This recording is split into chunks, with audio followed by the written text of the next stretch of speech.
पन्नगे च सुरेन्द्रे च कौशिके पाद संस्पृशि निर्विशेष मनस्काय श्री वीरस्वामिने नमः।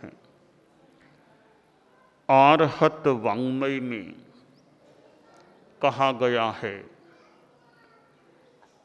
चरे पया इंग परिसंकमाणु जंकिंच पासम इह मन्न माणु लाभंतरे जीवीय बूह इत्ता पच्छा परिन्नाय मलावधंसी। गृहस्थ के जीवन में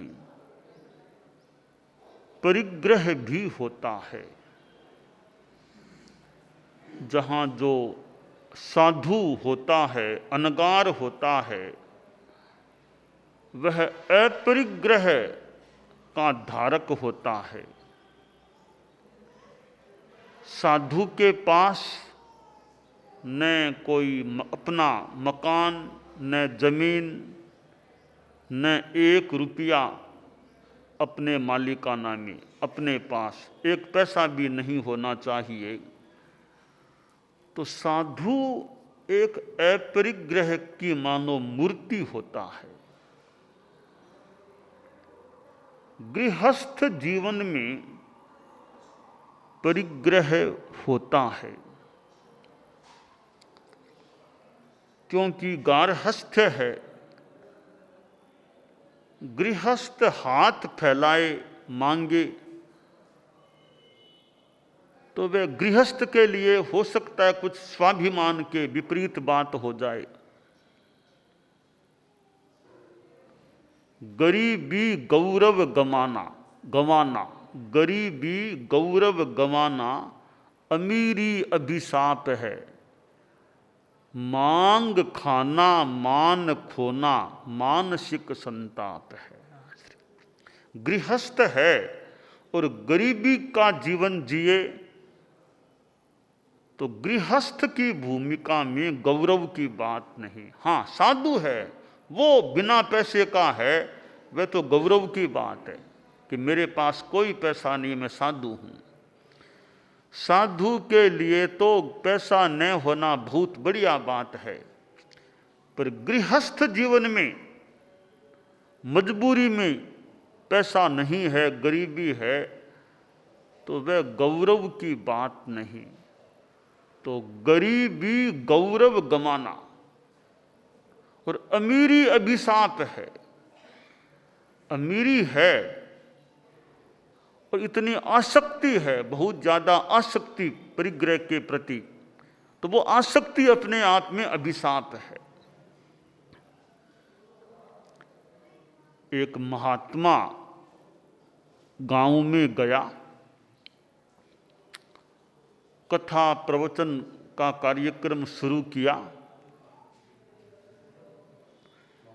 काफी लोगों का आवागमन शुरू हो गया। प्रवचन कार्यक्रम में सैकड़ों लोग हो जाते।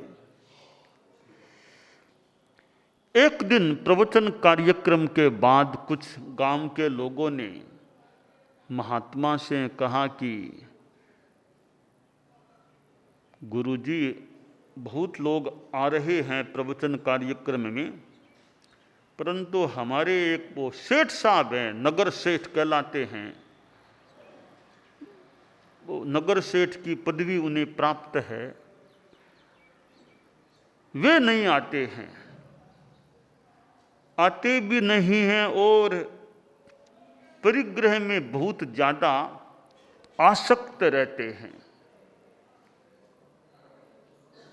तो कभी आपका उनके घर में भी पधारना हो तो उनको भी आप कुछ प्रेरणा दें कि मोह माया को कम करें, कुछ धर्म के रास्ते पर भी चलें, धर्म ज्ञान प्रवचन कथा इनमें भी भाग लें। महात्मा ने कहा ठीक है, कभी मौका होगा तो देखते हैं। एक दिन महात्मा जी भिक्षा के लिए गए, काफ़ी दूर चले गए, तो साथ में कार्य करता था, वह बोला वो सेठ साहब का मकान यही है, आप इतनी दूर आ गए आज, इनको भी दर्शन दे दो, प्रेरणा दे दो। कहा ठीक है चलते हैं। तो बाबा सेठ के मकान में प्रविष्ट हुआ। सेठ साहब बैठे थे, बही खाता कुछ ऐसे देख रहे थे। सेठ ने देखा कि बाबा आया है, कि बाबा नमस्कार।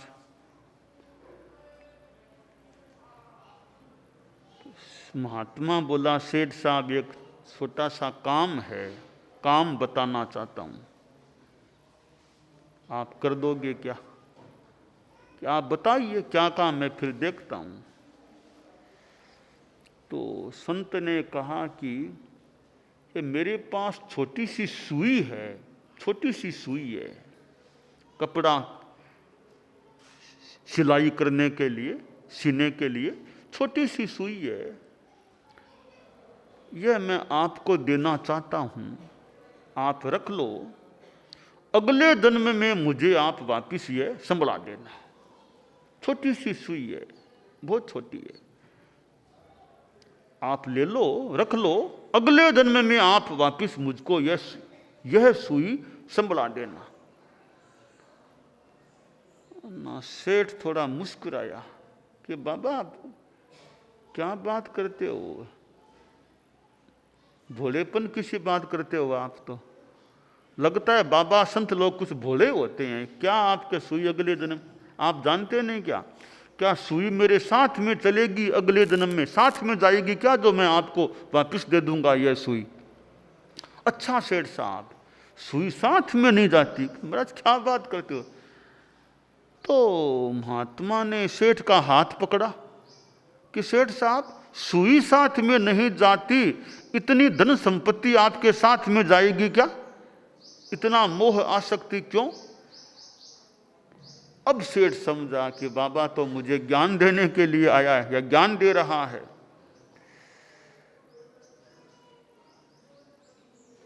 जिंदगी में बहुत कमाए हीरे मोती, जिंदगी में बहुत कमाए हीरे मोती, पर क्या बताऊं दोस्त कफन में जेब नहीं होती। क्या बताऊं दोस्त कफन में जेब नहीं होती। तो साथ में कुछ नहीं चलता, साथ में कोई चीज नहीं जाती है। हाँ, साथ में अपने कर्म तो संसारी अवस्था में जाते हैं, तेजस शरीर भी साथ में जाता है, तेजस और कार्मण शरीर ये साथ में जाते हैं। कोई पूछ ले हमारे बाल मुनि से कि मृत्यु के बाद साथ में क्या जाएगा, संसारी अवस्था में साथ में क्या जाएगा, तो तात्विक उत्तर यूं दिया जा सकता है कि भैया साथ में तेजस और कार्बन दो शरीर साथ में जाते हैं, और यह शरीर स्थूल भी नहीं जाता और पैसा भी नहीं जाता, तेजस और कार्बन शरीर तो साथ में जाते हैं आत्मा के। तो सेठ ने कहा कि बाबा सुई की बात आपने कही और इस माध्यम से आपने मुझे ज्ञान दिया है, मुझे मानो जगाने का प्रयास किया है कि साथ में क्या जाएगा, इतनी धन संपत्ति साथ में थोड़ी जाएगी, तो साथ में तो बाबा नहीं जाएगी। तो सेठ साहब फिर यह इतना मोह आसक्ति, मैं आया देखा आप तो बही खाते ही देख रहे थे, तो कभी कुछ धर्म ध्यान करते हो या नहीं? बाबा नहीं करता था, अब आज आपने ज्ञान दिया है, मुझे जगाया है, मैं तो सोया हुआ था, जगा दिया आपने कि साथ में क्या जाएगा। अब मुझे ध्यान देना है कि साथ में कार्बन शरीर जाता है, कार्बन शरीर की निर्जरा से आत्मशुद्धि वो भी साथ में जा सकती है। तात्विक बात, थोड़ी तत्वज्ञान की बात बताना चाहता हूं। भगवती सूत्र में बात आती है कि चारित्र है वो भवांतर संक्रमण नहीं करता, चारित्र आगे साथ में नहीं जाता है। जैसे हमारे संत लोग हैं, हम कल्पना करें छेदोपस्थापनीय चारित्र साधु में है, तो वो मृत्यु के बाद क्या साधु के साथ आगे जाएगा चारित्र? तो क्या साथ में तो नहीं जाता। तो कोई गृहस्थ साधु को कह दे कि आप हमको कहते हो कि धन संपत्ति साथ में थोड़ी जाएगी, क्यों इतना धन में रहते हो, क्यों करते हो, धन संपत्ति साथ में थोड़ी जाएगी। तो कोई श्रावक साधु से कह देगा कि चारित्र आपके साथ में थोड़ा ही जाएगा, क्यों इतना चारित्र पालते हो। संत गृहस्थों को कह देते हैं कि धन संपत्ति साथ में थोड़ी जाएगी, क्यों इतना इसमें लगे रहते हो। तो कोई श्रावक कह देगा, हमारे बाल मुनि को कोई श्रावक कह देगा कि चारित्र आपके साथ में थोड़ा ही जाएगा, क्यों चारित्र पालते हो, इतना क्यों चारित्र पालते हो। तो कि साथ में न तो धन जाता है, साथ में न चारित्र जाता है, दोनों एक समान बात नहीं हो गई क्या? बात तो एक दृष्टि से ठीक है, न गृहस्थ के साथ में धन जाता है, धन नहीं जाता है, न साधु के साथ में साधुपन जाता है, चारित्र जाता है। दोनों की एक दृष्टि से बराबर की बात है। तो गृहस्थ को धन मोह माया में ज्यादा रचा पचा नहीं रहना चाहिए, तो साधु को चारित्र में रचा पचा क्यों रहना चाहिए, वो भी तो साथ में नहीं जाएगा, है ना। तो हमारे बाल मुनि क्या उत्तर दे पाएंगे? अभी बाल मुनि हो सकते हैं, परंतु इसका एक उत्तर दिया जा सकता है। वो उत्तर क्या है? कोई श्रावक ऐसा कह दे तो हमारे बाल मुनि ऐसा उत्तर दे सकते हैं कि श्रावक जी देखो, एक बात सुनो। क्या बात? कि आप गृहस्थ हैं, मान लो आप में कोई गृहस्थ है और वह दूर देश में गया, जैसे मान लो मुंबई में गया, मुंबई में जाकर के 12 वर्षों तक वहाँ एक दुकान में व्यापार किया, कपड़े का व्यापार किया, खूब अच्छी कमाई भी हो गई। अब 12 वर्षों तक वहाँ व्यापार किया, दुकान में काम किया। अब 12 वर्षों बाद किराए पर दुकान ली थी, वापिस दुकान संभला दी, वह राजस्थान आ गया। तो श्रावक से पूछना चाहिए कि वो दुकान में आपने इतना काम किया, क्या दुकान आपके साथ में गई क्या राजस्थान? क्यों इतना काम किया था? दुकान तो साथ में नहीं जाती, वो तो वहीं रहेगी, दुकान थोड़ी साथ में आएगी। तो इतना व्यापार करने का लाभ क्या हुआ? दुकान तो साथ में आई नहीं आपके। तो श्रावक बोलेगा भी दुकान तो मान लो नहीं आई, फिर कमाई की थी वो तो मेरे साथ आ गई ना। तो फिर श्रावक से कहना कि जैसे दुकान आपके साथ में नहीं जाती, तो दुकान में की गई कमाई साथ में जाती है, जा सकती है। इसी तरह हम साधुपन पालते हैं, चारित्र पालते हैं। चारित्र भले अगले जन्म में साथ नहीं जाएगा, पर जो चारित्र पालकर कमाई की है, आत्मशुद्धि की है, वो हमारे साथ में आगे जा सकती है।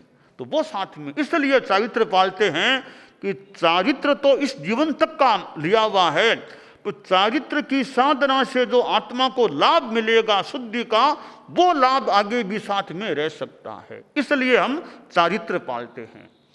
तो धन संपत्ति है वो तो आपके साथ में जाएगी नहीं, इसलिए भी इसमें मोह ज्यादा मत करो, ध्यान दो थोड़ा इसमें कि चारित्र साधना वो कैसे करें जिसकी विशुद्धि का लाभ है वो आगे भी साथ में रह सकता है।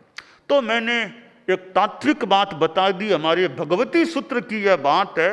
भगवती सूत्र में यह वर्णन आता है कि भवांतर संक्रमण कि चारित्र है वो अगले जन्म में साथ में साधु के नहीं जाता, क्योंकि जीवन भर का ही त्याग है साधुपने का, तो आगे नहीं जाता। तो आगे नहीं जाता, पर साधुपने की जो कमाई होती है शुद्धि के रूप में, संबर के रूप में कमाई हुई, निर्जरा की आत्मा का जो लाभ हुआ, वो लाभ आगे साथ में जा सकता है। तभी तो आखिर मुक्ति मिलेगी ना। साधुपना यहाँ का यहाँ रह गया, कुछ लाभ नहीं हुआ, तो मुक्ति भी कैसे मिलेगी? वो कमाई है, फिर कभी आगे और कमाई कर लेंगे, यूँ करते करते मोक्ष स्त्री का वर्ण करने की अर्हता प्राप्त हो सकेगी। तो गृहस्थ के जीवन में परिग्रह होता है, परंतु गृहस्थ को यह ध्यान देना चाहिए परिग्रह के संदर्भ में, पहली बात कि परिग्रह धन के अर्जन में साधन अशुद्ध न हो।